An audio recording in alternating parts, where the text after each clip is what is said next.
He didn't smoke, ate healthy, and walked every day, but he still passed away at 73, not from heart disease, but from loneliness. You might be eating right, getting regular checkups, but if your heart feels empty, your body is already paying the price, even if you can't see it. Loneliness makes no sound, leaves no scars, but it eats away at your memory, your sleep, your immunity, and many don't realize it until it's too late. 1. Loneliness weakens the immune system and increases risk of infection. Let me paint you a picture. A man in his 70s lives alone in a small, tidy house. He doesn't smoke, he eats well, he goes for a walk every morning. His medical chart, nearly perfect, blood pressure's fine, blood sugar's within range. His lungs and heart, all normal. Then, after what seemed like a mild cold, he's suddenly hospitalized with pneumonia. Things spiral fast, so fast that no one really understands what happened. When his family asked me, I looked at the chart and sighed. It wasn't the virus, it wasn't his age, it was loneliness. Have you ever felt that way? Not sick in body, but low in spirit. You stop calling anyone, and no one calls you. And then the chill you feel isn't just in the air, it's in your chest. That's what modern medicine is starting to confirm. Loneliness weakens the immune system. I'm not talking about a passing sadness. I mean a deep absence of real connection. Studies show that when we feel lonely for long periods, the body behaves as if it's under threat. Cortisol, the stress hormone, goes up. Immune cells misfire, causing chronic inflammation, and that makes you more vulnerable to colds, infections, even cancer, even if your blood work looks normal. I once had a patient named Judith. She was healthy, no chronic illness. But after her husband passed, she began getting sick often. She didn't change her diet. She didn't stop exercising, but something disappeared. The morning chats, the warm hand to hold, the laughter in the kitchen. And soon her immune system fell silent too, just like the house she lived in. If you're listening now and feel a twinge of recognition, I want you to hear this. You're not weak, you're human, and your body, your heart needs connection to stay alive, just like it needs oxygen. You don't need a crowd. Sometimes one person is enough, one call, one glance, one weekly coffee.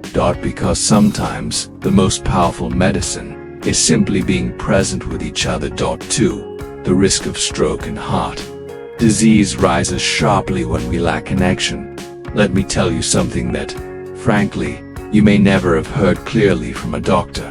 When I was younger, we were taught that heart disease was all about cholesterol, blood sugar, and blood pressure.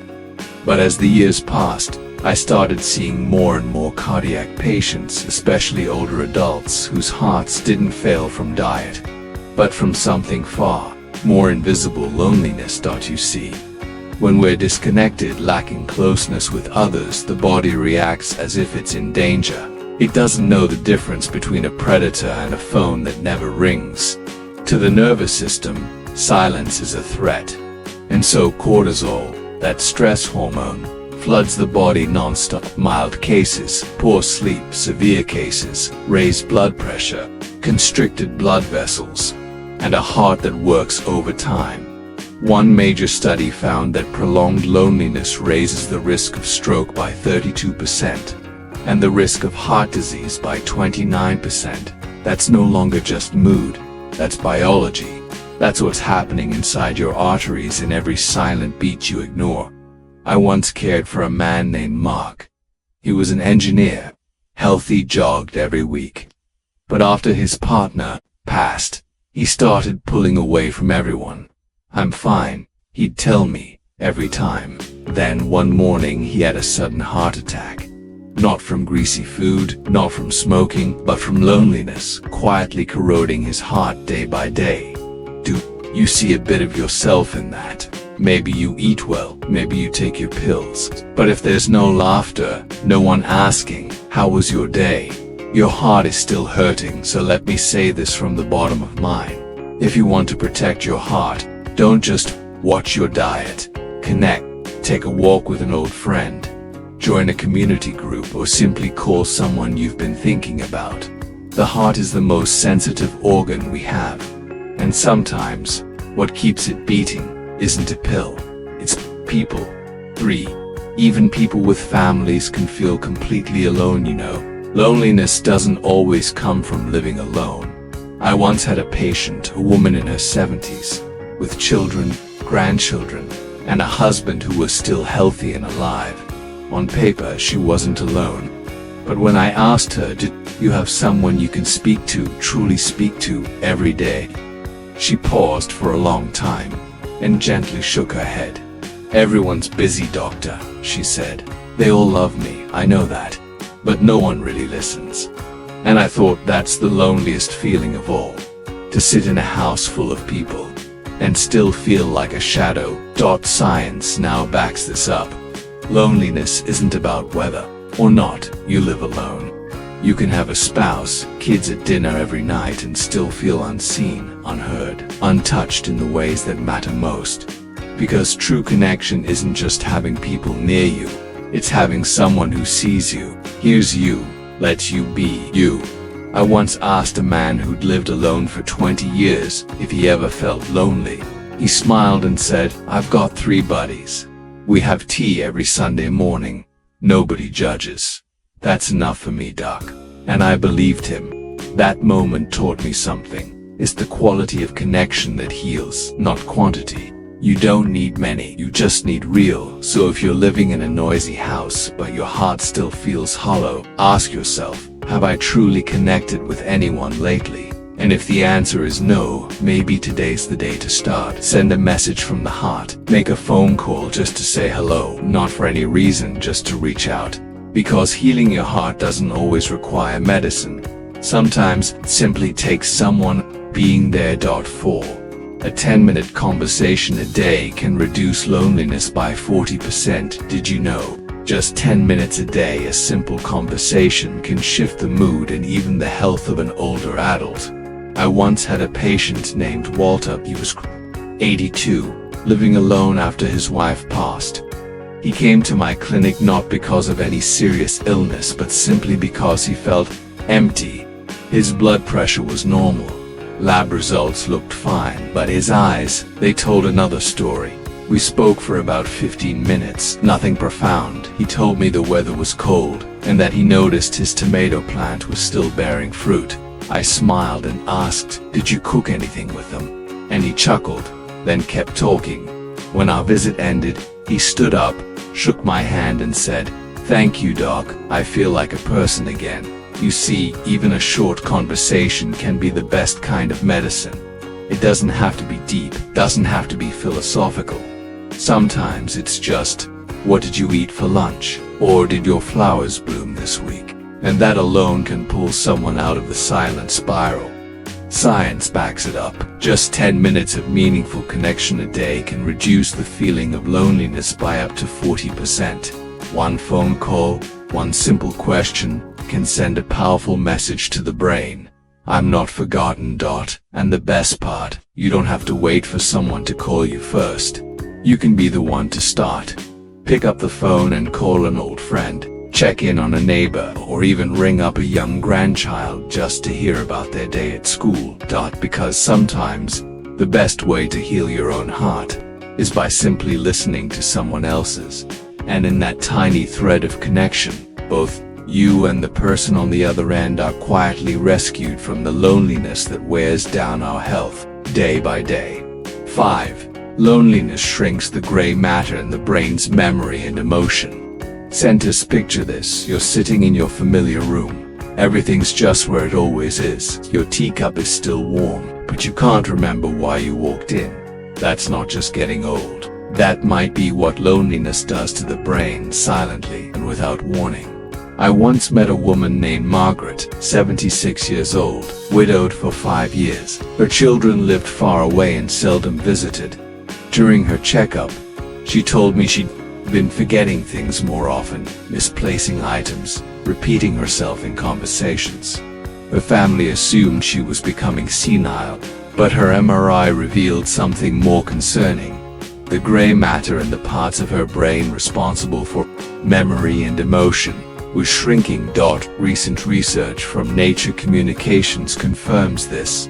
Older adults who feel lonely have less gray matter in those vital brain regions and are up to 40% more likely to develop early dementia. You see, loneliness isn't just an emotional state. It's a kind of quiet corrosion, scentless, soundless, but steadily weakening the brain. Just like muscles shrink when we stop using them, the brain needs social interaction to stay sharp and resilient. The good news: this isn't irreversible. When you start engaging in conversation again, join a local club, take a walk with a friend, or simply share a meal with someone, you're exercising your brain. You're preserving the most precious parts of yourself: your memory, your emotional strength, your clarity. So let me ask you, when was the last time you had a real, meaningful conversation with someone? If it's been a while, maybe today is the perfect time to begin again. 6. Loneliness disrupts sleep and makes it hard to reach deep rest. I want you to think back to a night when you couldn't fall asleep, not because of strong coffee or an uncomfortable mattress, but because you just felt lost, that strange, unspoken restlessness, as if your mind was standing guard all night. I once asked an older patient, "Do you often wake up in the middle of the night?" He gave a quiet smile and said, "Oh, I sleep, but I never feel rested." Modern science tells us he was speaking physiological truth. People who feel lonely, even those living with family, tend to sleep more poorly. Their sleep is lighter, more fragmented, and they struggle to reach deep restorative stages. And it's not just age. It's that inner sense of not feeling safe. The brain remains on high alert, as if watching out for an invisible danger. The body simply can't fully let go. A study from the University of Chicago found that loneliness disrupts circadian rhythms and shortens the amount of deep sleep, the very stage responsible for healing, memory consolidation, and immune function. And so it begins a silent cycle. The lonelier you are, the harder it is to sleep. The less you sleep, the more irritable, tired, and withdrawn you become, which only deepens your isolation. And so on it goes. But here's the hopeful part. That cycle can be broken. And not with sleeping pills, but with connection. Small, gentle, daily interactions, a heartfelt chat, a walk with a neighbor, a book club with a few good friends. When the mind feels safe, the body finally allows itself to rest. So if you've been sleeping poorly lately, don't just think about your pillow or your melatonin. Ask your heart instead, have I truly connected with anyone today? If you found this video helpful, please drop a like and subscribe button to support us. 7. Genuine connection can help reduce chronic inflammation in the body. When you hear the word inflammation, you might think of swollen joints, aching knees, or a bad winter cold. But there's another kind of inflammation, quiet, invisible, and painless, that's silently affecting millions of older adults. And the surprising root cause: loneliness. One of my former patients, a woman who ate healthily, practiced yoga, never smoked, kept showing high levels of inflammation in her blood tests, CRPIL6. Those are not the letters you want to see on your lab results. She looked at me, puzzled. "But doctor, I'm doing everything right. Why is this happening?" I asked her gently, "Do you often feel lonely?" She paused, then slowly, silently, nodded. Science has now confirmed what many of us have long suspected. Loneliness isn't just a sad feeling, it's a biological signal. When we feel disconnected, unsupported, our body interprets it as a threat. The immune system switches from defense to offense, activating chronic inflammation as if preparing to fight. But when that inflammation becomes constant, it no longer protects you, it begins to harm you. It wears down blood vessels, disrupts insulin function, and can even awaken dormant cancer cells. Here's the miracle. Though real human connection, even small moments can calm the whole system. A hug, a shared laugh, an afternoon chat with a loved one. These simple acts send a message to the brain: I'm not alone. And the body lowers its defenses, begins to heal. and restores balance. So if you're trying to reduce chronic inflammation, don't just think about pills or diets. Think about the people you could reach out to today. Think about connection, because healing doesn't just happen in the doctor's office, it begins in the heart. 8. Simple group activities like walking together can boost memory and mood. Imagine this. A gentle morning, you step outside and see a small group walking slowly beneath tree-lined streets. They're smiling, chatting, and you realize this isn't just exercise. This is medicine for the soul and for the brain. I once encouraged an older patient, recently widowed, to join a local walking group. He'd told me, "Doctor, I've been forgetting things a lot lately." I said, "Walking every day is great, but walking with others, that's even better." You might not know this, but simple group activities like walking together can improve memory, soothe emotions, and significantly reduce the risk of depression in older adults. It doesn't have to be a marathon, just 20 to 30 minutes in the morning. A few kind words exchanged, it's enough to wake up the brain. Memory centers, emotional regulation, motivation all light up from social movement.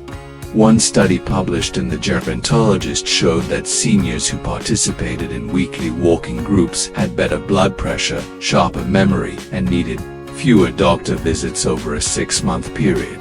Why? Because they felt they belonged to something. That sense of being expected, of being heard. It's one of the most powerful medicines for both body and mind. It makes you want to get up in the morning, take care of yourself, remember your appointments because someone is waiting for you.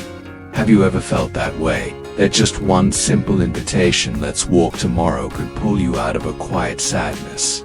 Connection doesn't need to be loud, it just needs to be real. And sometimes, it all begins with one small step beside someone else. 9. Helping others through volunteering can powerfully heal yourself. I still remember a crisp autumn afternoon when one of my patients, 78-year-old Walter, came in for a checkup. He told me, "Doctor, I started going to the local library last week to read stories to the little kids." I asked, "And how does it feel?" He smiled, warm, genuine. "I feel alive again."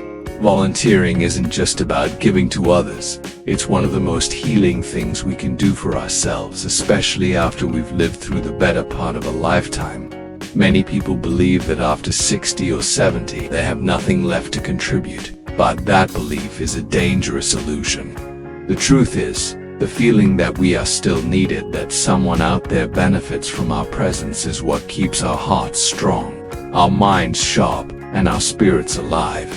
Recent studies show that regular volunteering, even just a few hours a month, significantly lowers cortisol levels. That's your stress hormone, reduces chronic inflammation, and even improves memory. A study from Carnegie Mellon University found that older adults who volunteered regularly had a 40% lower risk of developing high blood pressure than those who didn't. But here's what matters most. You don't just live longer, you live better. When you listen to someone's story, when you carry a bag for a neighbor, help a child cross the street, or simply smile and ask, "How's your day going?" you're sending a powerful message to your own body. I still belong. I am still loved. I still matter. Have you ever felt that? That you're not just existing, you're truly living because you're offering something meaningful to the world. Try it even just once. You might find that when you help someone step out of loneliness, you take a step out of the darkness. 210. A 5-minute video call can be more powerful than a regular phone call. I remember one of my older patients, Margaret, telling me, "Doctor, last week my granddaughter called me a video call. Just 5 minutes, but it filled my whole day with energy." I asked her, "How was that different from a regular phone call?" She smiled, her eyes a little misty. "Oh, it was different. I saw her eyes, her smile. I felt like she was right here with me." You see, video calls aren't just modern gadgets, they're emotional bridges. Research now confirms what our hearts already know. Seeing a loved one's face on screen activates the parts of the brain linked to emotion, memory, and even a sense of safety. A 2021 study in the Lancet Healthy Longevity showed that older adults who consistently used video calls had significantly lower risks of depression and cognitive decline than those who only used texting or voice calls. Why is that? Because the human face is the mirror of emotion, the brain's key to feeling connected, understood, and present. Think about it. When was the last time someone really looked you in the eyes, not just glanced at you, but looked at you like you mattered?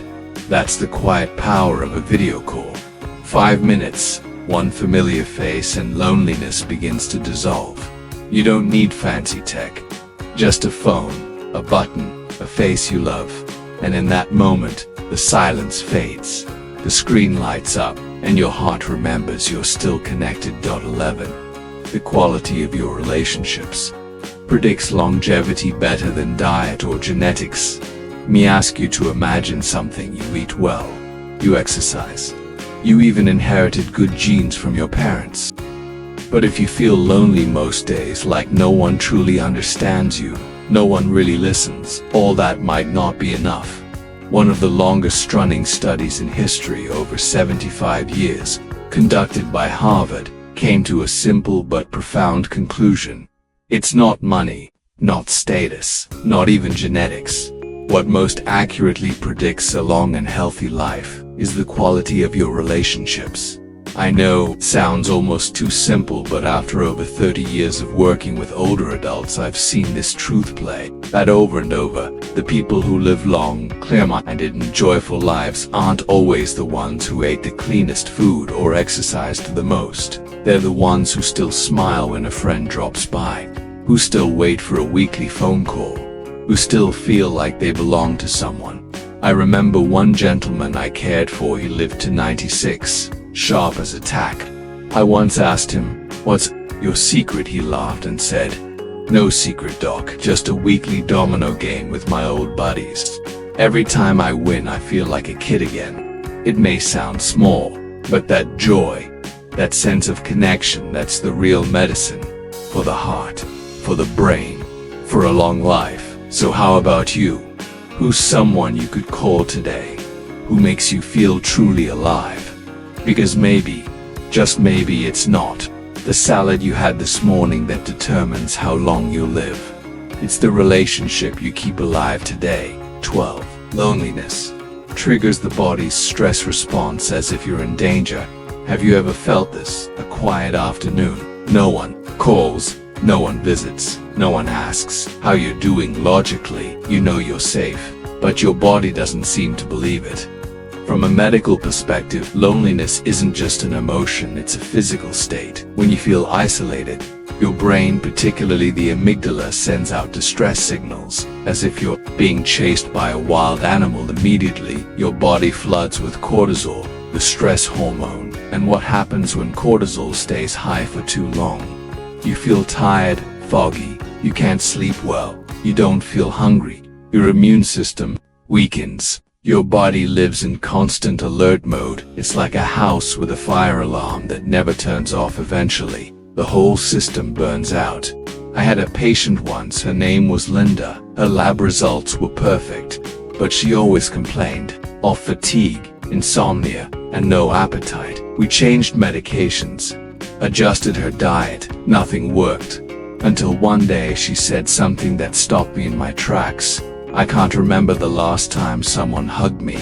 That's when it clicked. Linda didn't need more medicine, she needed connection.